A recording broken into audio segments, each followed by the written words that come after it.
Όχι αυτά. Μ' ακούτε? Αχ.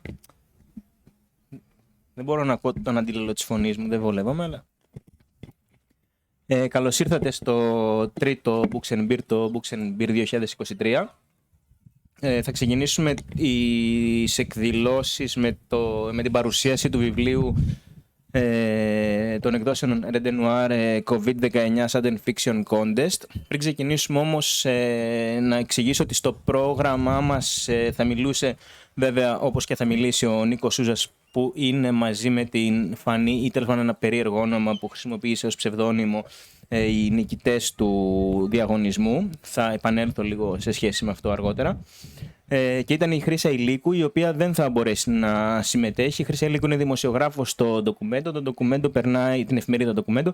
Το ντοκουμέντο περνάει μια περίεργη κατάσταση, πάει προς κλείσιμο ή εν πάση περιπτώσει υπάρχουν πάρα πολλές απολύσεις. Παράλληλα, το ντοκουμέντο είναι και χορηγός επικοινωνίας στο Books and Beer, οπότε να διευκρινίσω ότι εμείς αγαπήσαμε το ντοκουμέντο για τους εργαζόμενους του και ότι είμαστε φυσικά στο πλευρό τους. Και άρα δικαιολογούμε φυσικά την Χρύσα Ηλίκου που δεν μπόρεσε για αυτόν τον λόγο να βρίσκεται κοντά μας. Τώρα να περάσω λίγο στην ουσία της εκδήλωσης, όχι στην ουσία, στο περιεχόμενό της. Όταν ξεκίνησε το πρώτο lockdown, που ήταν κάτι εντελώς πρωτόγνωρο νομίζω για όλες μας,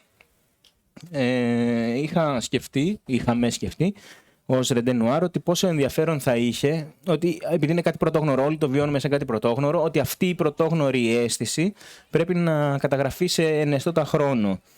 Παράλληλα, όπως θυμόμαστε, υπήρχε ένας προβληματισμός των ανθρώπων για το πώς να διαχειριστούν αυτόν τον άπειρο χρόνο που είχαν εντός του σπιτιού, δηλαδή πολύ περιορισμένες δυνατότητες σε δραστηριότητες και πάρα πολύ σε ελεύθερος χρόνος για ψυχαγωγία που δεν μπορούσε να διοχετευτεί. Οπότε θεωρήσαμε ότι έχει ένα νόημα να συνδυαστεί μια δημιουργική διέξοδος που θα μπορούσαμε να δώσουμε μαζί με αυτή την καταγραφή. Κάναμε λοιπόν αυτόν τον διαγωνισμό στο Facebook, ζητώντας από τους συμμετέχοντες και συμμετέχουσες να γράψουν ένα μικρό κείμενο, ένα ποίημα ή τρία στρίπ, μια σελίδα εικονογραφημένη, το οποίο μέσα από ένα παιχνίδι κοινοποιήσεων και reaction θα έδινε έτσι μια διάσταση λίγο πιο χαριτωμένη, εν πάση περιπτώσει, και όχι πολύ βαριά. Ο πραγματικός στόχος, τουλάχιστον ο προσωπικός μου, ήταν ότι σε βάθος χρόνου θα μπορέσει κάποιος, ο ιστορικός του μέλλοντος, να επανέλθει σε αυτό το βιβλίο που θα τυπωθεί μετά από κάποιο καιρό, όπως και τυπώθηκε μετά από έναν χρόνο, για να δει πώς βιώσανε την κατάσταση κάποια, εντάξει, δειγματοληπτικά, πώς βιώθηκε η κατάσταση του πρώτου lockdown με το COVID. Νομίζω αρκετά πετυχημένα προς αυτό το στόχο εξελίχθηκε το πράγμα. Αυτό που εγώ θα ήθελα να σημειώσω είναι ότι, εντάξει, αρκετά σενάρια πέσανε μέσα, σε αρκετό βαθμό ψηλαφίσανε και το μέλλον, και έχει ενδιαφέρον κατά τη γνώμη μου το πώς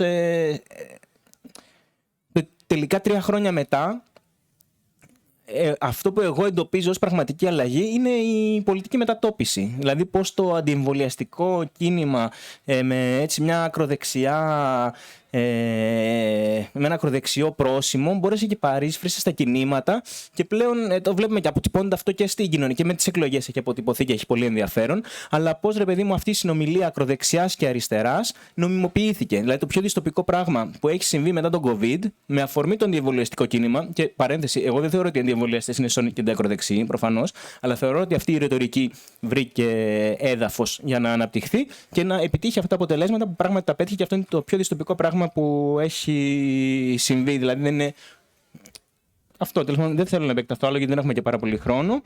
Οπότε θα δώσω τον λόγο στον Νίκο Σούζα, που είναι και μαζί με την Φανή νικητές του διαγωνισμού, για να μας πει και αυτός. Λοιπόν, ευχαριστώ για την πρόσκληση, τη διοργάνωση και όλες και όλους εσάς που είστε σήμερα εδώ. Μία μικρή επισήμανση ότι με τη Φανή δεν ήμασταν ακριβώς οι νικητές. Αν θυμάμαι καλά, ήμασταν στην τριάδα των νικητών. Υπήρχαν. Νομίζω ότι ήμασταν οι πρώτοι από τα διηγήματα, αλλά ήταν και αυτό το κόμικ με τον συνωμοσιολόγο Ταξιτζή. Ναι. Τώρα θα γίνει λίγο spoiler αναγκαστικά, γιατί μιλάμε για ένα βιβλίο που εντάξει. Και γενικά υπήρχαν και άλλα πολύ ωραία πράγματα μέσα που ξανακοιτώντας το βιβλίο αυτές τις μέρες, έτσι είδα ότι όντως τα καταφέρατε, νομίζω, να δημιουργήσετε ένα ψηφιδωτό, ας πούμε, δημιουργημάτων που θα χρησιμεύσουν όχι μόνο στον ιστορικό του μέλλοντος, αλλά γενικώς στους ανθρώπους του παρόντος και του μέλλοντος, για να αναστοχαστούμε τον εγκλισμό που ζήσαμε για τόσο καιρό. Ήταν, νομίζω, πολύ έξυπνη ιδέα να δημιουργηθεί εκείνη την ώρα κάτι από πολύ κόσμο, ακριβώς επειδή είναι από πολλούς διαφορετικούς ανθρώπους, διηγήματα, κόμικ, ποίηση. Εντάξει, είναι μια ωραία έκδοση. Έχει στο τέλος και σε τετραχρωμία όλα τα κόμικ και τα εικονογραφήματα, ας πούμε. Νομίζω ότι όντως αποτυπώθηκαν κάποια πράγματα τότε, τα οποία, όπως τίθεται και στο κειμενάκι της εκδήλωσης σήμερα, έχει μια αξία να σκεφτούμε σε ποιο βαθμό διαψεύστηκαν ή επιβεβαιώθηκαν. Εγώ, όταν προσκλήθηκα να παρουσιάσω σήμερα εδώ, σκέφτηκα να παίξω ένα παιχνίδι με το βιβλίο. Δηλαδή το διάβασα όλο και κράταγα σημειώσεις σε ποιο βαθμό το κάθε... Έφτιαξα χοντρικά 2 κατηγορίες. Σε ποιο βαθμό το κάθε, ας πούμε, διήγημα ή κόμικ ή οτιδήποτε επιβεβαιώθηκε εντός εισαγωγικών ή διαψεύστηκε. Η αλήθεια είναι ότι έφτιαξα ένα δίπολο όχι ακριβώς τέτοιο. Το δίπολό μου ήταν σε ποιο βαθμό διέκρινα μια κριτική προσέγγιση κοινωνικοπολιτική σε όλες τις εκφάνσεις της διαχείρισης της πανδημίας, και σε ποιο βαθμό αυτή η κριτική, ας πούμε, έπεσε μέσα εκ των υστέρων, γιατί είδαμε ότι η κρατική διαχείριση πανδημίας είχε φρικτές επιπτώσεις σε πολλά επίπεδα. Αυτή ήταν η μία κατηγορία, λοιπόν, τα κείμενα, ας πούμε, της κριτικής. Και από την άλλη έφτιαξα έτσι το ονόμασα λίγο πιο αφελές στο μυαλό μου πακέτο, ας πούμε, δημιουργημάτων που είχε να κάνει με μια ίσως ρομαντικοποίηση της καραντίνας, ίσως με λίγο αναπαραγωγή του μότο «μένουμε σπίτι», ίσως αυτά κάθε κρίση είναι και μια ευκαιρία, έτσι λίγο, δηλαδή κάποιες προσεγγίσεις λίγο ντεμή θα τις χαρακτήριζα εκ των υστέρων. Εδώ να πω βέβαια ότι όλες αυτές οι προσεγγίσεις μετά θα λογαριαστούμε, hashtag, είχαν και δώσει κριτικής, αλλά αποφάσισα έτσι για την αξία του παιχνιδιού που έπαιζα να είμαι λίγο αυστηρός. Δηλαδή ό,τι ξέφευγε από την κριτική που θα μου άρεσε και λίγο έπαιζε και με όλα αυτά, τα λίγο πιο αφελή ρομαντικά, το έβαζα κατευθείαν στην κατηγορία των «αχ, απέτυχαν» αυτά. Εντάξει, τώρα βέβαια εδώ να πω ότι το δικό μας το έβαλα σε αυτή την κατηγορία, έτσι. Δηλαδή μη φανεί ότι θα κάνω λίγο spoiler στη συνέχεια, αλλά με έναν τρόπο θεωρώ ότι θα μπορούσαμε να εντάξουμε το δικό μας που νίκησε στην κατηγορία ρομαντικοποίηση της καραντίνας για διάφορους λόγους. Αυτό που θέλω να πω είναι ότι τα μέτρησα. Δηλαδή το βιβλίο αποτελείται από 148, ας πούμε, συμμετοχές. Αν βάλουμε και το εξώφυλλο, 149. Αν βάλουμε και μία έξτρα που έγινε μετά, και θα αναφερθώ σε αυτήν, 150 ακριβώς. Για να μην σας κουράζω με νούμερα, χοντρικά τα 2 τρίτα τα καταφέρανε. Ήταν κριτική σε όλα τα κακό κείμενα. Δηλαδή, κριτική στο ότι η φάση «μένουμε σπίτι» δεν συνυπολόγισε τους άστεγους. Δεν συνυπολόγισε το τι γινόταν στις φυλακές με τους κρατούμενους, με το συνοστισμό, με τις άθλιες συνθήκες, με τους πρόσφυγες στα κλειστά κέντρα κράτησης, που ακόμα και αν ήταν ανοιχτά, η πανδημία ήταν πολύ κατάλληλη αφορμή για να γίνουν κλειστά. Για την ενδοοικογενειακή βία, η οποία εντάθηκε πάρα πολύ. Για τα ζητήματα της εργασίας. Δηλαδή, πολλοί κόσμος που ήταν μαύρα εργαζόμενος ή επισφαλώς εργαζόμενος δεν βοηθήθηκε. Για την τηλεργασία, που ήταν και είναι μια κατάσταση από πολλές περιπτώσεις προβληματική, και ακόμα περισσότερο η τηλεκπαίδευση. για το πώς και γιατί δόθηκαν επιδόματα και σε ποιες περιπτώσεις, για μπάτσους παντού, για τις σχέσεις και τη μοναξιά, ακόμα και για τις σχέσεις εξ απόστασης, ας πούμε, που δεν μπορούσαν να προχωρήσουν σε μια τέτοια συνθήκη, για τα ζητήματα ψυχικής υγείας που εντάθηκαν ή τα άλλα ζητήματα υγείας που αφέθηκαν πίσω επειδή δεν θεωρήθηκαν σημαντικά κατά τη διαχείριση του συστήματος υγείας. Και φυσικά για τη στέρηση της ελευθερίας, τον εγκλισμό και τα περιοριστικά μέτρα που σε πάρα πολλές περιπτώσεις, όπως αποδείχθηκε εκ των υστέρων, ήταν όχι απλώς παράλογα, αλλά πολλά θα μπορούσαμε να πούμε για αυτό το ζήτημα. Νομίζω ότι στο δεύτερο lockdown κιόλας έγιναν και ακόμα χειρότερα τα πράγματα σχέση με αυτό το ζήτημα. Οπότε ενέταξα τα 2/3 περίπου των συμμετοχών σε αυτή την ωραία κατηγορία. Και όπως είπα, το 1 περίπου τρίτο θεώρησα ότι κάπου δεν μπόρεσε να δει έγκαιρα αυτά τα προβλήματα και έπαιξε σε ένα πιο ρομαντικό στυλ, λίγο να δούμε και τη θετική πλευρά. Μπορεί να είχε και λίγο κριτική μέσα, αλλά έτσι λίγο νομίζω ότι έχανε την έμφαση. Εδώ να πω βέβαια ότι και εμείς το κάναμε αυτό κάπως. Εμάς η δικιά μας συμμετοχή είναι στη σελίδα 111, Place de Pointe Rouge, από μένα και την Ίντα Ερκολόνοβνα. Είναι ένα διηγηματάκι που πρωταγωνιστούν ο Φαμπιό και η Ρεν, ήρωες δηλαδή κλασικό νουάρ, η Ζω και Μωρή Σατιά, έτσι ήταν συμβολική αναφορά. Είναι μια ιστορία ερωτική κατά κάποιο τρόπο. Θα μου επιτρέψετε να κάνω spoiler, οπότε προλαβαίνετε να κλείσετε τα αυτιά σας αν δεν θέλετε να ξέρετε τι γίνεται.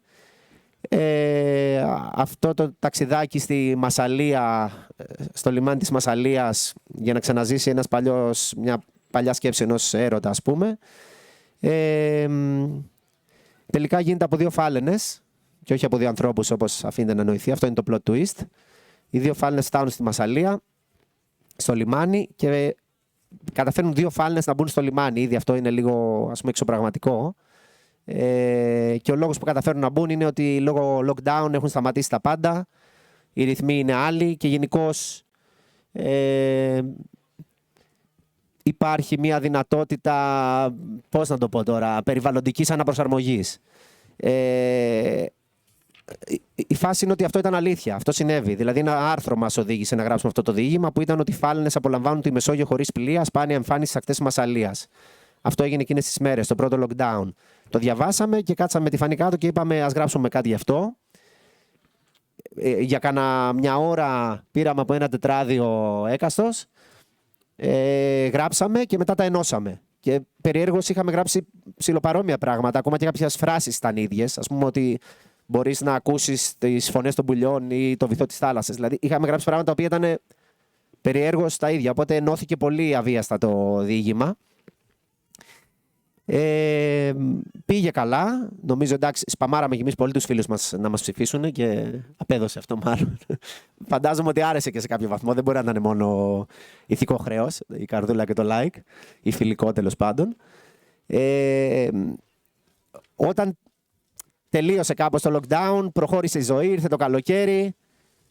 Εγώ ξανασκέφτηκα κάποιες φορές αυτό το διήγημα και με τα μυαλά τα μετά, όχι εκεί που ήταν καυτό ακόμα το κλίμα, λέω ρε γαμώ, το λέω πέσαμε στην παγίδα της ρομαντικοποίησης. Αντί να κάτσουμε να γράψουμε οτιδήποτε για τους ανθρώπους που ζορίστηκαν σε πολλά επίπεδα, γράψαμε για τα φαλενάκια που βγαίνουν στο λιμάνι. Και αυτό όμως τελικά φρόντισε ο δαίμονας του τυπογραφείου να το σώσει και να το εντάξει στην κριτική, γιατί όταν τυπώθηκε το βιβλίο, αντί να μπει το άρθρο «Φάλαινες απολαμβάνουν τη Μεσόγειο χωρίς πλοία», μπήκε το άρθρο, σελίδα 115, «Φάλαινα στην Κερατέα μέχρι και η μπαταρία αυτοκινήτου στο στομάχι της». Οπότε έγιναν τα σχετικά παράπονα στην έκδοση, ότι ρε παιδιά, τι μπαταρία, τι Κερατέα, εδώ λέμε για Μασσαλία, για... Και λέω όμως, κοίτα να δεις, λέω, ήταν ακριβώς ό,τι έπρεπε να γίνει για να μην υπάρχει τίποτα το ρομαντικό.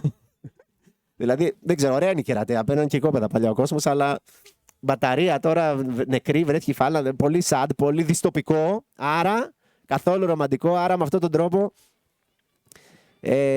Μπορώ να πω ότι μπήκαμε και εμείς στην κατηγορία της κριτικής, που είναι πιο political correct. Βέβαια, μετά από πιέσεις μας, μπήκε ένθετο και το Φάλνες στη Μεσόγειο, μπαίνουν στο λιμάνι της Μασσαλίας. Οπότε εμείς παίζουμε σε διπλό ταμπλό. Είμαστε οι μόνοι που παίζουμε σε διπλό ταμπλό στο βιβλίο. Είμαστε και στην κατηγορία κριτική και στην κατηγορία ρομαντικοποίηση. Που γενικά δεν με χαλάει καθόλου, γιατί θέλω να σας πω ότι η κατηγορία που είναι στα αφελή που είπα ήταν και τα πιο ενδιαφέροντα κάπως. Δηλαδή, αυτά που ήταν έτσι κριτική μου μοιάζαν λίγο πιο πολύ σαν μανιφέστα. Ενώ όταν διαβάζεις κάτι που έχεις προσδοκίες λογοτεχνίας, χρειάζεται κάτι πιο περίπλοκο. Οπότε, όταν μπλέκεται η κριτική με λίγη αφέλεια, με λίγη αναζήτηση για κάτι αισιόδοξο μέσα στα χάλια πράγματα που ζούσαμε και που ζούμε, ήταν λίγο πιο ανθρώπινο, λιγότερο political correct, αν μπορώ να το πω έτσι. Δηλαδή, μου άρεσε αυτή η κατηγορία. Δεν θέλω να φανεί ότι την υποβιβάζω. Εξάλλου, σε κάποιο βαθμό είπαμε ότι ανήκουμε κι εμείς εκεί, κατά κάποιο τρόπο. Επίσης, ένα τελευταίο που θέλω να πω για να μην κουράζω παραπάνω, είναι ότι τελικά δεν είναι και ασήμαντο, είναι ίσως το πιο σημαντικό από όλα το ζήτημα το οικολογικό και το περιβαλλοντικό. Δηλαδή ότι τότε σταμάτησε λίγο η βιομηχανία να λειτουργεί σε αυτό τον πλανήτη που το βιομηχανικό στρατιωτικό σύμπλεγμα, ας πούμε, σαρώνει και αφήνει πίσω του συντρίμμια, και βλέπουμε ήδη την κλιματική αλλαγή. Δεν ζήσαμε άνοιξη φέτος, ας πούμε, κατά κάποιο τρόπο. Και σίγουρα και οι μαζικές μετακινήσεις πληθυσμών λόγω πρόσφυγης, δηλαδή κλιματικής αλλαγής, ήδη συμβαίνουν, και νομίζω ότι ήδη θα αρχίσουμε να νιώθουμε και εμείς όλο και περισσότερο τις επιπτώσεις αυτής της κατάστασης. Μέχρι και πιο μικρά παραδείγματα. Εγώ, ας πούμε, κάθε Μάιο κοιτάζω τις θάλασσες της Αττικής, ποιες είναι κατάλληλες, ποιες είναι κατάλληλες για μπάνιο. Ήταν η μόνη χρονιά, το 20, που ήταν σχεδόν όλες κατάλληλες. Δηλαδή, πράγματι, θέλω να πω, είχε λειτουργήσει κάπως θετικά αυτό το σταμάτημα της μηχανής. Οπότε, εντάξει, το ότι γράψαμε κι εμείς για τις φάλαινες που βγήκαν στη Μεσόγειο μπορεί να ήταν λίγο ρομαντική χαζομάρα, αλλά μπορεί και υποσυνείδητα τελικά να αγγίξαμε ίσως και το πιο σημαντικό ζήτημα των καιρών μας. Αυτά για την ώρα. Ο λόγος σε εσάς, να πείτε κι εσείς ό,τι θέλετε, τη γνώμη σας, ερωτήσεις, παρατηρήσεις, σχόλια, να μας την πέσετε, να μας τραμπουκίσετε, να διαφωνήσετε, να γίνει φάση. Αρχικά να υπερασπιστώ τον εαυτό μου ως εκδότης, σε πάση περιπτώσει. Όταν βρήκα το link και με οδήγησε σε αυτό που αρχικά βάλαμε, εντάξει, μου κάνει λίγο εντύπωση. Λέω, πώς το σκοτώσαν έτσι, ρε παιδί μου, το πράγμα. Αλλά εντάξει, θα μπορούσε να είναι επιλογή ότι το σκοτώνεις με έναν τέτοιο τρόπο. Εντάξει, ήταν και άπειρες συμμετοχές, δεν υπήρχε ο χρόνος τώρα να σκεφτώ ότι μπορεί να είναι λάθος ή ότι θεώρησα την επιλογή και το βάλαμε. Εγώ επιμένω ότι δεν είναι δικό μας το λάθος, είναι λάθος link, αλλά εν πάση περιπτώσει καμία σημασία δεν έχει πλέον. Όλα για καλό, οπότε υπάρχει. Έχουμε ένα πρόβλημα, έχει χαλάσει το ασύρματο, οπότε θα πρέπει να έρθεις εδώ.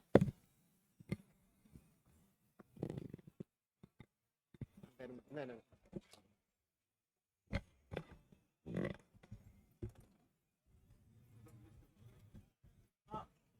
Τίποτα, ήθελα να ρωτήσω, ας πούμε, αυτό. Βλέπεις ότι έχει αλλάξει, ας πούμε, μια ψυχολογία στον κόσμο, έχουν γίνει κοινωνικές ζυμώσεις, δηλαδή έχει αναδυθεί κάτι σαν συμπέρασμα κοινωνικά, πολιτικά, κοινωνικο-ψυχολογικά, ας πούμε, δεν ξέρω πώς, μέσα από την πανδημία, δηλαδή έχει αλλάξει ο κόσμος, έχει συντηρητικοποιηθεί. Αυτό μάλλον είναι μια επιφανειακή, ας πούμε, ανάγνωση που λένε, δηλαδή ο κόσμος έχει γίνει ακόμα πιο συντηρητικός, γι' αυτό ψηφίζει και Μητσοτάκη, ξέρω εγώ. Έχει φοβηθεί, δεν θέλει άλλα κακά, δηλαδή θέλει ασφάλεια, ή συμβαίνει κάτι πιο βαθύ που ρολάρει ακόμα και δεν έχουμε καταλάβει τι έχει γίνει. Ευχαριστώ. Αυτό, εγώ πήγα να σου πω ότι θεωρώ ότι σίγουρα γίνονται βαθύτερες διεργασίες οι οποίες θέλουν χρόνο. Τουλάχιστον το 41% διαφωνεί μαζί μου. Με την έννοια ότι είναι σε πάρα πολλά επίπεδα. Δηλαδή, εγώ μπορώ να σκεφτώ πάρα πολλές περιπτώσεις ανθρώπων που αναζητούν την ασφάλεια με διάφορους τρόπους. ενώ ας πούμε οι ίδιοι αυτοί οι άνθρωποι μπορεί να είναι θύματα των επιπτώσεων της εγκληματικής κρατικής διαχείρισης πανδημίας. Μπορώ να φανταστώ δηλαδή θύματα ενδοοικογενειακής βίας που δεν έχουν καμία πρόνοια στην οποία να μπορούν να απευθυνθούν ουσιαστικά και συγχρόνως να το ρίχνουν δεξιά. Μπορώ να φανταστώ πάρα πολλές τέτοιες περιπτώσεις. Μπορώ να φανταστώ ανθρώπους που χάσαν δικούς τους ανθρώπους από το σύστημα υγείας έτσι όπως λειτουργεί ή δεν λειτουργεί, εν πάση περιπτώσει, που παρόλα αυτά φοβισμένοι, ίσως και από τον τρόπο που λειτουργούν τα media, ειδικά κατά τη διάρκεια της πανδημίας και έπειτα, με το ζημίωτο βέβαια, που να είναι θύματα ας πούμε, αυτού του αφηγήματος, ότι τα πράγματα μόνο χειρότερα μπορούν να πάνε, οπότε επιλέξτε σταθερότητα, επιλέξτε αυτό που ξέρετε. Αλλά νομίζω ότι γενικώς τείνω προς αυτό που είπες και εσύ, ότι δηλαδή αυτές οι διεργασίες είναι πολύ βαθιές. Δηλαδή 2 χρόνια εγκλισμού είναι κάτι που ούτε εμείς καν δεν το έχουμε συνειδητοποιήσει ακόμα τι σημαίνει. Εγώ θυμάμαι τον εαυτό μου, δηλαδή συλλάμβανα τον εαυτό μου να κάνει κινήσεις όντας κλεισμένο στο σπίτι μου 1, 2, 3 εβδομάδες που δεν συνήθιζα μέχρι τότε. Κινήσεις που όταν τις αναστοχαζόμουν μου δήλωναν μάλλον κάποιο αρχαίγονους φόβους. Πώς να το πω, δηλαδή ήταν απανθρωποίηση και μόνο εγκλισμός και μιλάμε για έναν προνομιούχο αυτή τη στιγμή άνθρωπο που είχε ένα σπίτι, μια καλή συνθήκη να εγκλειστεί ας πούμε.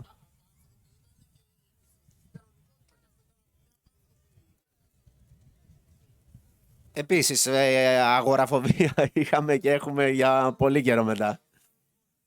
Το πιο ενδιαφέρον για να το συνδέσουμε και με το βιβλίο είναι ότι αυτά τα θέματα κάπως τα κουμπάνε πάρα πολλά διηγήματα και ακριβώς επειδή είναι η λογοτεχνία στο επίκεντρο και όχι η ανάλυση, ακουμπιούνται και με ένα πιο συναισθηματικό τρόπο.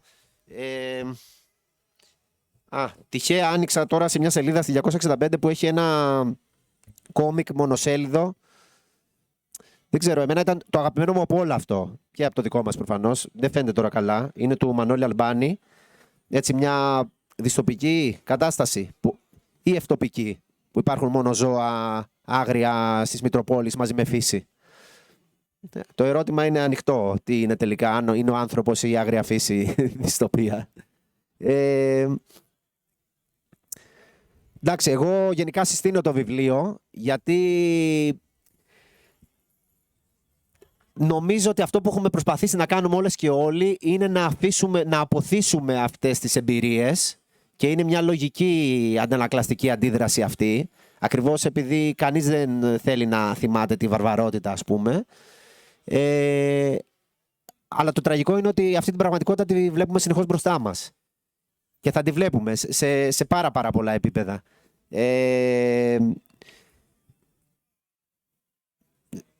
Ανέφερα πριν πολλά. Ξέρεις, κάποια ήρθαν για να μείνουν ούτως ή άλλως. Ή όλο και περισσότεροι μπάτσι, από την τηλεοτιδήποτε γενικώς, τηλεσχέση, τηλεκπαίδευση, τηλεργασία, τηλεταπάντα.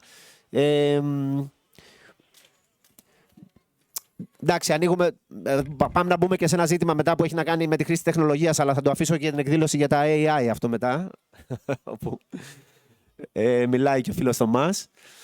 Μην πω περισσότερα, να ξαναδώσουμε το λόγο καλύτερα.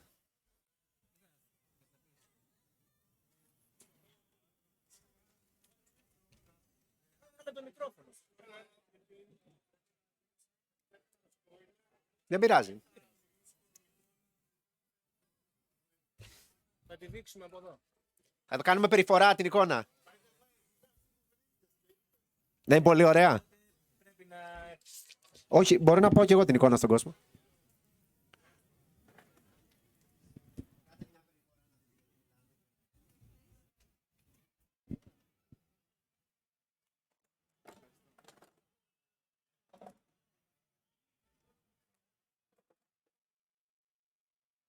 Γράψα ένα κειμενάκι βασικά, μια από τα 4, τα οποία τα έχει έτσι, πιο συγκεκριμένα και οργανωμένα. Λοιπόν, ωραία. Λοιπόν, θα μιλήσω για την εικόνα βασικά. Είναι η δικιά σου εικόνα. Ναι. Έλα ρε, ο Μανώλη δηλαδή. Ναι. Συγχαρητήρια. Ευχαριστώ. Λοιπόν, θα πω πράγματα γύρω από την εικόνα. Είναι αλφα... Δεν ήταν θυμμένο. Όχι, ναι. Είναι α3 σε μέγεθος, είναι σχεδιασμένο με μολύβι και μελάνι και χρωματισμένο ψηφιακά. Όσοι τη βλέπετε, δείχνει μία έρημη από ανθρώπους μεταποκαλυπτική όψη μιας πόλης, μάλλον την Αθήνα. Δηλαδή σε πρώτο πλάνο είναι το σταυροδρόμι Ακαδημίας και Θεμιστοκλέους, το οποίο είναι κάπως πιο αναγνωρίσιμο, όπου ο αστικός χώρος έχει ανακαταληφθεί από τη φύση. Ζώα περιδιαβαίνουν ελεύθερα, καθώς ένα τεράστιο μεταλλικό μηχάνημα παρακολούθησης με κάμερες στη μορφή του κορονοϊού εποπτεύει από ψηλά, σαν στέμμα κορώνα, εξού και ο τίτλος του «Κορώνα» της εικόνας. Μία ταμπέλα προπαγανδίζει τις δύο λέξεις «υγεία» και «ασφάλεια», κρύβοντας μια μικρή μπουγάδα, η μόνη ένδειξη μιας ανθρώπινης παρουσίας. Η παλέτα είναι σε ψυχρές, πράσινες και μπλες αποχρώσεις, μεταδίδοντας μια εφιαλτική ανοικιότητα. Η εικόνα, στα πλαίσια του καλέσματος του Red and Noir, επεξεργάζεται βιώματα, προβληματισμούς και ερμηνευτικά αφηγήματα εκείνου του καιρού. Τα lockdown έφτιαχναν ένα βίωμα της πόλης έρημης, ανίκειας και εγκαταλειμμένης, θυμίζοντας ταινίες επιστημονικής φαντασίας, όπως παραδείγματος χάρη 12 πίθηκοι, ή καταστροφικές πραγματικότητες. Η κλωρίδα και πανίδα στους δρόμους της εικόνας εξέθεται την αντίθεση ανάμεσα σε μια αφήγηση εισβολής της φύσης, μέσω της τότε επικρατέστερης θεωρίας μετάδοσης από νυχτερίδες, και από την άλλη τις ειδήσεις μιας ανάκαμψης της υγείας του φυσικού περιβάλλοντος, δηλαδή ας πούμε, παράδειγμα η ατμοσφαιρική ρύπανση, λόγω μείωσης της παγκόσμιας παραγωγής και μετακίνησης. Η εικόνα εξερευνά την ανησυχία υπό το πρόσχημα της καταπολέμησης ενός νέου ιού και της εξάλειψης της μετάδοσής τους, μιας άνευ προηγουμένου real-time παρακολούθησης μέσω νέων διαθέσιμων smart τεχνολογιών. Προσπάθησα να θυμηθώ γενικά τι συνέβαινε εκείνο το καιρό όταν το έφτιαχνα. Αυτό, παράλληλα εκείνον τον καιρό εξελίσσονταν εποπτικές έρευνες και μελέτες επ' αυτού από επιστημονικά φόρουμ και online ερευνητικές ομάδες. Και τέλος, στην εικόνα η επιλογή για ζευγάρια ζώων, παραδείγματος χάρη έχει 2 ελέφαντες, 2 καμιλοπαρδάλεις, προσπάθησε να εξερευνήσει την πτυχή μιας χριστιανικής αφήγησης βιβλικών καταστροφικών χαρακτηριστικών και τις ψυχολογικές προεκτάσεις. Δηλαδή στην παραβολή με τον Νόε, η ενοχή της ανθρωπότητας για αυτή τη μεγάλη καταστροφική πλημμύρα πήγαινε μαζί με μια επιλεγμένη σωτηρία στην κυβωτό του, άραγε με τι κριτήρια. Αυτά είχα να πω. Πάρα πολύ ωραία. Και θα πάω πάλι πίσω. Ευχαριστώ πολύ. Και επικοινωνεί θέλω να πω. Αυτό με τα 2 ζώα, γιατί και εμείς 2 φάλαινες βάλαμε.